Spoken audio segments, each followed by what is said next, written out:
51 বছর পর মার্কিন আকাশে কেন ডুমসডে প্লেন? সরকার বিরোধী বিক্ষোভে উত্তাল ইসরায়েল।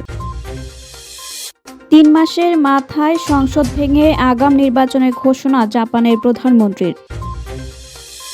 ইরানের নতুন নেতৃত্ব খোঁজার সময় এসেছে বললেন ট্রাম্প। মধ্যপ্রাচ্যের দিকে যুক্তরাষ্ট্রের রণতরী, পাল্টা হামলার হুঁশিয়ারি ইরানের। ট্রাম্পের গাজা শান্তি পর্ষদে যোগ দিচ্ছে পাকিস্তান।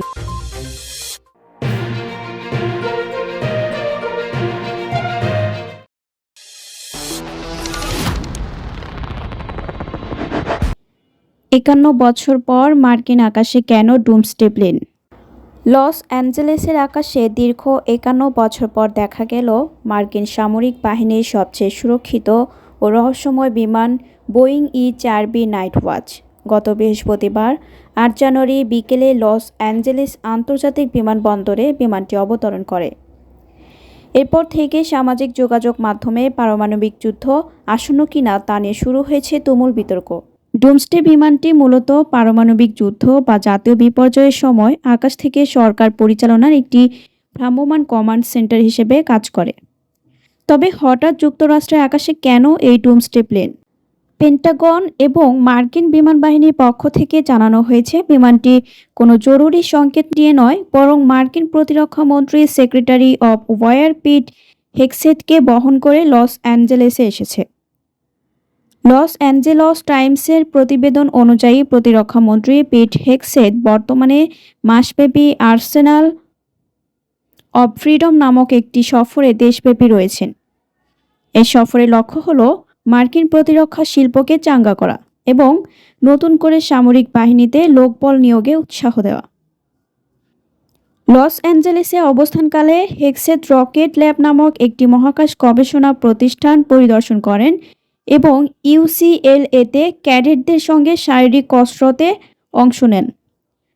তার সঙ্গে উগ্র ডানপন্থী কর্মী লরা লুমার সহ কয়েকজন গণমাধ্যম ব্যক্তিত্ব একই বিমানে সফর করছেন।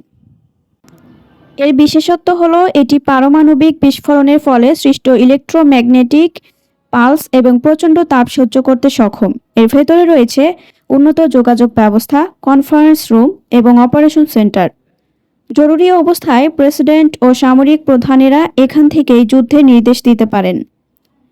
এছাড়া আকাশে জ্বালানি নেওয়ার সুবিধার কারণে এটি টানা কয়েকদিন আকাশে থাকতে পারে।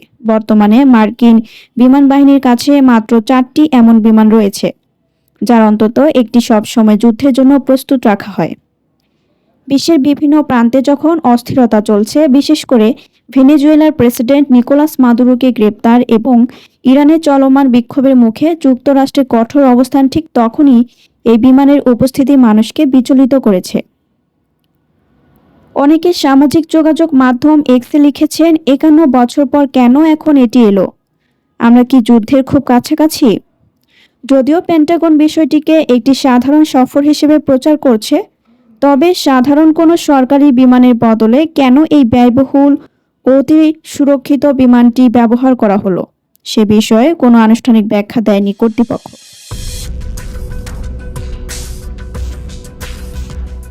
সরকার বিরোধী বিক্ষোভে উত্তাল ইসরায়েল।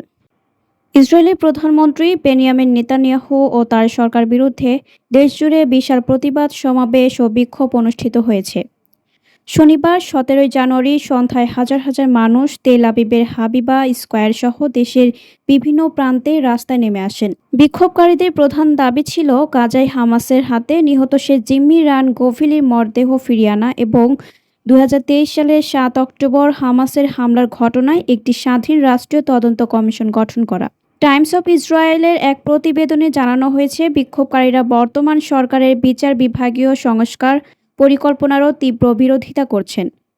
নিহত জিম্মি রান গোভিলির নিজ শহর মেইতারে একটি বিশেষ সমাবেশের আয়োজন করা হয়, যেখানে রানের বাবা-মা মার্কিন প্রেসিডেন্ট ডোনাল্ড ট্রাম্পের প্রশাসনের কঠোর সমালোচনা করেন। তারা অভিযোগ করেন, ট্রাম্প প্রশাসন জিম্মি মুক্তির প্রথম ধাপ পূর্ণাঙ্গভাবে সফল হওয়ার আগেই গাজা পুনর্গঠনের জন্য বোর্ড অব পিস গঠন ও দ্বিতীয় ধাপের কাজ শুরু করতে তাড়াহুড়ো করছে।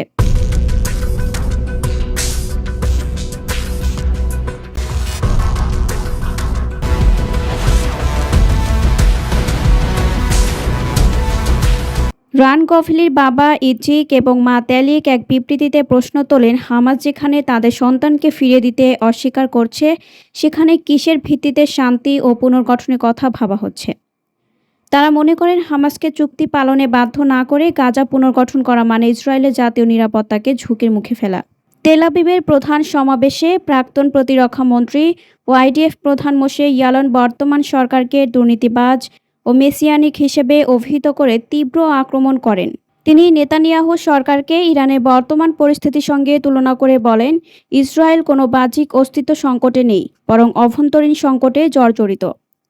ইয়ালন অভিযোগ করেন, সরকারের চরমপন্থী মন্ত্রীরা ইরানি শাসনের মতো প্রতিবাদকারীদের দমন করার মানসিকতা পোষণ করছেন। বিক্ষোভকারীরা ব্যানার ও প্লাস কার্ডের মাধ্যমে ৭ অক্টোবরের ব্যর্থতার জন্য রাজনৈতিকভাবে নিয়োগকৃত তদন্ত কমিটির পরিবর্তে নিরপেক্ষ বিচারিক তদন্তের দাবি জানান। বেইতারের সমাবেশে শত শত মানুষ উপস্থিত ছিলেন, যাদের মধ্যে রান গভলির স্কুল ও সেনাবাহিনীর বন্ধুরা ছাড়াও ফিরে আসা কয়েকজন জিম্মি ও তাদের পরিবারের সদস্যরাও ছিলেন।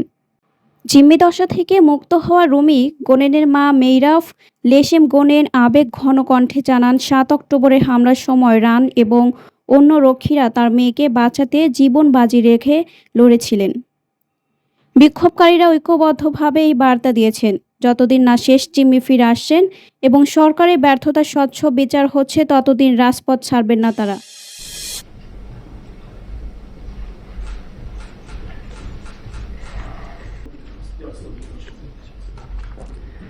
国民の皆様、私は本日、内閣総理大臣として1月23日に 3 মাসের মাথায় সংসদ ভেঙে আগাম নির্বাচনের ঘোষণা জাপানের প্রধানমন্ত্রীর। জাপানের প্রধানমন্ত্রী সানায়ে তাকাইচি আগামী শুক্রবার সংসদের নিম্নকক্ষ ভেঙে দিয়ে ৮ ফেব্রুয়ারি আগাম জাতীয় নির্বাচনের ঘোষণা দিয়েছেন। ব্যয় পরিকল্পনা, কর ছাড় এবং নতুন নিরাপত্তা কৌশলের পক্ষে জনসমর্থন আদায়ের লক্ষ্যে এই সিদ্ধান্ত নেওয়া হয়েছে বলে জানিয়েছে বার্তা সংস্থা রয়টার্স। সোমবার ১৯ জানুয়ারি এক সংবাদ সম্মেলনে তাকাইচি বলেন, এই নির্বাচনে আমি প্রধানমন্ত্রী হিসেবে আমার রাজনৈতিক ভবিষ্যৎ বাজি রাখছি। দেশের পরিচালনার দায়িত্ব জনগণ আমাকে দেবে কিনা সে বিষয়ে সরাসরি তাদের রায় চাই। তাকাইচি জাপানের প্রধানমন্ত্রী হিসেবে দায়িত্ব গ্রহণের মাত্র ৩ মাসের মাথায় এ ঘোষণা এলো। তিনি জাপানের ইতিহাসে প্রথম নারী প্রধানমন্ত্রী। সংসদের নিম্নকক্ষের ৪৬৫টি আসনেই এই নির্বাচন অনুষ্ঠিত হবে। গত অক্টোবরে জাপানের প্রধানমন্ত্রী হিসেবে দায়িত্ব নেওয়ার পর এটি হবে তাকাইচির প্রথম বড় রাজনৈতিক পরীক্ষা। সংবাদ মাধ্যম আল জাজিরা জানিয়েছে, আগাম নির্বাচন ডেকে আরও বেশি জনসমর্থন চাইছেন তাকাইচি।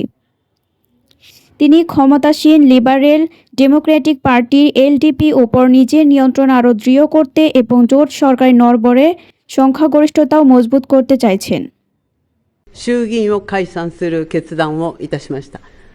なぜ今なのか、高市早苗が内閣総理大臣で良いのかどうか、今、主権者たる国民の皆様に決めていただく、それしかない。そのরয়টার্স জানায়, 2 বছরের জন্য তাকাইচি খাদ্যপণ্যের উপর 8% কর স্থগিত রাখার প্রতিশ্রুতি দিয়েছেন। সরকার হিসাবে এতে বছরে প্রায় 5 লাখ কোটি ইয়েন রাজস্ব ঘাটতি হতে পারে। এই ঘোষণার পর জাপানের 10 বছর মেয়াদী সরকারি বন্ডের সুদের হার 27 বছরের মধ্যে সর্বোচ্চ পর্যায়ে পৌঁছায়। আল জাজিরা জানিয়েছে, সরকারি সম্প্রচার মাধ্যম এনএইচকের এক জরিপে 45% উত্তরদাতা মূল্যস্ফীতিকে সবচেয়ে বড় সমস্যা হিসেবে চিহ্নিত করেছেন। এরপর রয়েছে কূটনীতি ও জাতীয় নিরাপত্তা। জীবনযাত্রার ব্যয় এখন জাপানের ভোটারদের প্রধান উদ্বেগ। রয়টার্স জানায়, তাকাইচির সরকার প্রতিরক্ষা ব্যয় জিডিপির 2% উন্নতি করার পরিকল্পনা করছে, যা কয়েক দশকের নীতিতে বড় পরিবর্তন। তাই নিরাপত্তা ইস্যুতেও নির্বাচনটি গুরুত্বপূর্ণ হয়ে উঠেছে। আল জাজিরার প্রতিবেদনে বলা হয়েছে, তাইওয়ান নিয়ে তাকাইচির সাম্প্রতিক মন্তব্যের পর বেইজিং জাপানের উপর দ্বৈত ব্যবহারযোগ্য পণ্য ও কিছু গুরুত্বপূর্ণ খনিজ রপ্তানিতে বিধিনিষেধ আরোপ করেছে। তবে তাকাইচি বলেছেন, চীনের সঙ্গে সংলাপের পথ তিনি সবসময় উন্মুক্ত রাখতে চান। ইরানের নতুন নেতৃত্ব খোঁজার সময় এসেছে বললেন ট্রাম্প। ইরানের সর্বোচ্চ নেতা আয়াতুল্লাহ আলী খামেনির সামাজিক যোগাযোগ মাধ্যমে দেওয়া একাধিক বক্তব্যের প্রতিক্রিয়ায় দেশটিতে নতুন নেতৃত্ব প্রয়োজন বলে মন্তব্য করেছেন যুক্তরাষ্ট্রের প্রেসিডেন্ট ডোনাল্ড ট্রাম্প। শনিবার 17 জানুয়ারি পলিটিকোর সঙ্গে এক সাক্ষাৎকারে তিনি কথা বলেন বলে জানিয়েছে সংবাদ মাধ্যমটি। পলিটিকোর ওই সাক্ষাৎকারে ট্রাম্পকে খামেনির একাধিক এক্স সাবেক টুইটার পোস্ট পড়ে শোনানো হয়, যেখানে ইরানে বিক্ষোভকারীদের মৃত্যুর জন্য ট্রাম্পকে দায়ী করা হয়। এর জবাবে ট্রাম্প বলেন, ইরানের নতুন নেতৃত্ব খোঁজার সময় এসেছে। ট্রাম্প আরও বলেন, একটি দেশের নেতা হিসেবে তিনি যে অপরাধ করেছেন তা হলো পুরো দেশকে ধ্বংসের দিকে ঠেলে দেওয়া এবং আগে কখনো না দেখা মাত্রায় সহিংসতা ব্যবহার করা। দেশ পরিচালনার দিকে মনোযোগ দেওয়ার বদলে তিনি ক্ষমতায় টিকে থাকতে হাজার হাজার মানুষকে হত্যা করছেন। এর আগে শনিবার দেওয়া একাধিক বার্তায় খামেনি ইরানের সহিংসতার জন্য যুক্তরাষ্ট্র ও ট্রাম্পকে দায়ী করে বলেন, যুক্তরাষ্ট্রকে অবশ্যই জবাবদিহির আওতায় আনতে হবে। খামেনির ভাষ্য, ইরানি জাতির উপর প্রাণহানি, ক্ষয়ক্ষতি ও অপপ্রচারের জন্য আমরা যুক্তরাষ্ট্রের প্রেসিডেন্টকে দোষী সাব্যস্ত করছি। আরেক পোস্টে তিনি লেখেন, এই বিশৃঙ্খলা সৃষ্টির জন্য যুক্তরাষ্ট্রের ব্যাপক প্রস্তুতি নিয়েছিল। এটি ছিল আরও বড় ষড়যন্ত্রের ভূমিকা। ইরানি জাতি যুক্তরাষ্ট্রকে পরাজিত করেছে। ট্রাম্পকে ঠিক কে এসব পোস্ট পড়ে শোনান তা স্পষ্ট নয়, তবে তার প্রতিক্রিয়া যুক্তরাষ্ট্র ও ইরানের মধ্যকার বর্তমান শান্ত পরিস্থিতির ভঙ্গুরতায় তুলে ধরছে বলে মনে করেছেন বিশ্লেষকরা। গত সপ্তাহে ইরানের সরকার বিরোধী বিক্ষোভ দমনে শত শত মানুষের মৃত্যুর খবর আসার পর ট্রাম্প বলেছিলেন, তাকে ইরানে হামলার জন্য খুব শক্তিশালী কয়েকটি বিকল্প দেওয়া হয়েছিল। গত মঙ্গলবার মৃত্যুর সংখ্যা হাজার ছাড়ানোর ইঙ্গিত পাওয়ার পর তিনি বিক্ষোভকারীদের উদ্দেশ্যে বলেন, সহায়তা আসছে। ওই সময় ট্রাম্প তার ট্রুথ সোশ্যালে লেখেন, ইরানের দেশপ্রেমিকরা প্রতিবাদ চালিয়ে যান। আপনাদের প্রতিষ্ঠানগুলো দখলে নিন। হত্যাকারী ও নির্যাতনকারীদের নাম সংরক্ষণ করুন। তাদের বড় মূল্য দিতে হবে। বিক্ষোভকারীদের নির্বিচার হত্যা বন্ধ না হওয়া পর্যন্ত আমি ইরানি কর্মকর্তাদের সঙ্গে সব বৈঠক বাতিল করেছি। সহায়তা আসছে। তবে শুক্রবার হঠাৎ করেই সুর বদলে যায় ট্রাম্পের। কোনো প্রমাণ না দিয়েই তিনি দাবি করেন, ইরানের নেতৃত্ব 800 জনের মৃত্যুদণ্ড কার্যকর স্থগিত করেছে এবং এজন্য তিনি তাদের ধন্যবাদ জানান। এদিকে যুক্তরাষ্ট্রভিত্তিক মানবাধিকার সংগঠন human rights activist news agency HRANA জানিয়েছে, তারা ইরানে 3090 জনের মৃত্যুর তথ্য যাচাই করেছে। এর মধ্যে 2885 জনই বিক্ষোভকারী। এছাড়া 22,000-এর বেশি মানুষকে গ্রেপ্তার করা হয়েছে। মধ্যপ্রাচ্যের দিকে যুক্তরাষ্ট্রের রণতরী, পাল্টা হামলার হুঁশিয়ারি ইরানের। যুক্তরাষ্ট্র ও ইরানের মধ্যে চলমান উত্তেজনা এখন এক চরম পর্যায়ে পৌঁছেছে, যেখানে উভয় পক্ষই একে অপরকে ধ্বংস করে দেওয়ার প্রকাশ্য হুমকি দিচ্ছে। ওয়াশিংটন তাদের বিমান বাহিনী রণতরী মধ্যপ্রাচ্যের দিকে সরিয়ে নেওয়ার প্রেক্ষাপটে তেহরান সতর্ক করে বলেছে, নতুন করে কোনো আক্রমণ করা হলে তারা হাতে থাকা সবটুকু শক্তি দিয়ে পাল্টা আঘাত হানবে। মঙ্গলবার 21 জানুয়ারি দ্য ওয়াল স্ট্রিট জার্নালে প্রকাশিত এক নিবন্ধে ইরানের পররাষ্ট্রমন্ত্রী আব্বাস আরাগচি স্পষ্টভাবে জানিয়েছেন, এটি কোনো নিছক হুমকি নয়, বরং বাস্তব সত্য। তিনি উল্লেখ করেন, একটি সর্বাত্মক সংঘাত অত্যন্ত ভয়াবহ হবে এবং তা ইসরায়েল বা তাদের মিত্রদের দেওয়া কাল্পনিক সময়সীমার চেয়ে অনেক বেশি দীর্ঘস্থায়ী হবে। আরাগচির মতে, এমন যুদ্ধ কেবল মধ্যপ্রাচ্য নয়, বরং গোটা বিশ্বের সাধারণ মানুষের উপর মারাত্মক প্রভাব ফেলবে। ইরানি পররাষ্ট্রমন্ত্রীর এই কড়া বার্তা মূলত মার্কিন প্রেসিডেন্ট ডোনাল্ড ট্রাম্পের সাম্প্রতিক হুমকির প্রতিক্রিয়ায় এসেছে। এর আগের দিন নিউজ নেশনে দেওয়া এক সাক্ষাৎকারে ট্রাম্প পুনরায় হুঁশিয়ারি দেন যে, ইরান যদি তাকে হত্যার চেষ্টা করে তবে দেশটিকে পৃথিবীর বুক থেকে মুছে ফেলা হবে। ট্রাম্পের এই অনমনীয় অবস্থানের জবাবে ইরানের জেনারেল আবুল ফজল শেকারচি জানিয়েছেন, তাদের সর্বোচ্চ নেতার উপর কোনো ধরনের আঘাত আসার সামান্যতম ইঙ্গিত পাওয়া গেলে তারা কেবল আক্রমণকারীর হাত কেটে দেবেন না, বরং পুরো অঞ্চলে মার্কিনদের জন্য কোনো নিরাপদ আশ্রয় অবশিষ্ট রাখবেন না। এই পাল্টাপাল্টি বাকযুদ্ধ মধ্যপ্রাচ্যের দেশগুলো, বিশেষ করে পারস্য উপসাগরীয় দেশগুলোর মধ্যে গভীর উদ্বেগ তৈরি করেছে এবং তারা ট্রাম্পকে হামলা না করার জন্য কূটনৈতিকভাবে চাপ দিচ্ছে। সামরিক প্রস্তুতির অংশ হিসেবে যুক্তরাষ্ট্রের বিমান বাহিনী রণতরী USS আব্রাহাম লিঙ্কন ইতিমধ্যে দক্ষিণ চীন সাগর পেরিয়ে মালাক্কা প্রণালী অতিক্রম করেছে। জাহাজ ট্র্যাকিং ডেটা অনুযায়ী রণতরীটি এখন ভারত মহাসাগরে অবস্থান করছে এবং সেখান থেকে মধ্যপ্রাচ্যের জলসীমায় পৌঁছাতে মাত্র কয়েকদিন সময় লাগবে। যদিও মার্কিন প্রতিরক্ষা কর্মকর্তারা এই রণতরী মোতায়েনের সুনির্দিষ্ট গন্তব্য নিয়ে মন্তব্য করেননি, তবে ভারত মহাসাগরে এর উপস্থিতি তেহরানের জন্য একটি বড় সংকেত হিসেবে দেখা হচ্ছে। এর আগে গত সপ্তাহে সম্ভাব্য মার্কিন হামলার আশঙ্কায় ইরান তাদের আকাশসীমা বন্ধ করে দিয়েছিল, যা যুদ্ধের প্রস্তুতি হিসেবেই ধরা হচ্ছে। এদিকে অভ্যন্তরীণভাবেও ইরান এক ভয়াবহ অস্থিরতার মধ্যে দিয়ে যাচ্ছে। 1979 সালের ইসলামী বিপ্লবের পর দেশটিতে এখন সবচেয়ে বড় সরকার বিরোধী আন্দোলন চলছে, যেখানে নিহতের সংখ্যা নিয়ে ব্যাপক বিতর্ক রয়েছে। মানবাধিকার সংস্থাগুলোর মতে নিহতের সংখ্যা 4,500 ছাড়িয়ে গেছে এবং 26,000-এরও বেশি মানুষকে গ্রেপ্তার করা হয়েছে। তবে ইরানের রাষ্ট্রীয় কর্মকর্তারা এই মৃত্যুর জন্য বিদেশি মদতপুষ্ট সন্ত্রাসীদের দায়ী করছেন এবং নিহতের সংখ্যা 5,000 বলে স্বীকার করেছেন। এই অভ্যন্তরীণ অস্থিরতা এবং বাইরের সামরিক হুমকির দ্বিমুখী চাপে তেহরান এখন এক অত্যন্ত সংবেদনশীল পরিস্থিতির মোকাবিলা করছে, যা যে কোনো মুহূর্তে একটি বড় আকারের আঞ্চলিক যুদ্ধে রূপ নিতে পারে। ট্রাম্পের গাজা শান্তি পর্ষদে যোগ দিচ্ছে পাকিস্তান।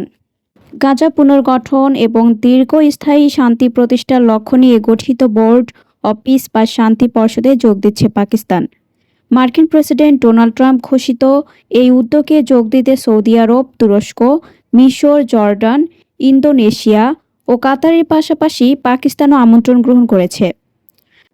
পাকিস্তান ও তুরস্ক আনুষ্ঠানিকভাবে বোর্ড অব পিসে যোগদানের সিদ্ধান্তের কথা জানিয়েছে। মার্কিন প্রেসিডেন্ট ডোনাল্ড ট্রাম্প পাকিস্তানের প্রধানমন্ত্রী শাহবাজ শরীফ এবং তুরস্কের প্রেসিডেন্ট এরদোগানকে এই উদ্যোগে অংশ নেওয়ার আমন্ত্রণ জানান। পাকিস্তানের পররাষ্ট্র দপ্তরের মতে বোর্ড অব পিস অংশগ্রহণ গাজার শান্তি পরিকল্পনা বাস্তবায়নে পাকিস্তানের চলমান প্রচেষ্টারই অংশ।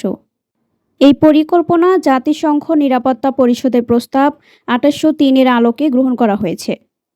পররাষ্ট্র দপ্তর জানায় পাকিস্তান আশা করছে এই নতুন কাঠামোর মাধ্যমে গাজা স্থায়ী যুদ্ধবিরতির পথে বাস্তব অগ্রগতি হবে। একই সঙ্গে পাকিস্তান আশা প্রকাশ করছে যে এই উদ্যোগের ফলে ফিলিস্তিনি জনগণের জন্য মানবিক সহায়তা উল্লেখযোগ্যভাবে বৃদ্ধি পাবে। পাশাপাশি কয়েক মাসের ভয়াবহ ধ্বংসযজ্ঞের পর গাজায় ব্যাপক পুনর্গঠনের জরুরি প্রয়োজনের কথাও জোর দিয়ে উল্লেখ করা হয়েছে। পরবর্তী সংবাদ দেখার জন্য আমন্ত্রণ এবং সাবস্ক্রাইব করে বার্ড নিউজের পাশে থাকুন।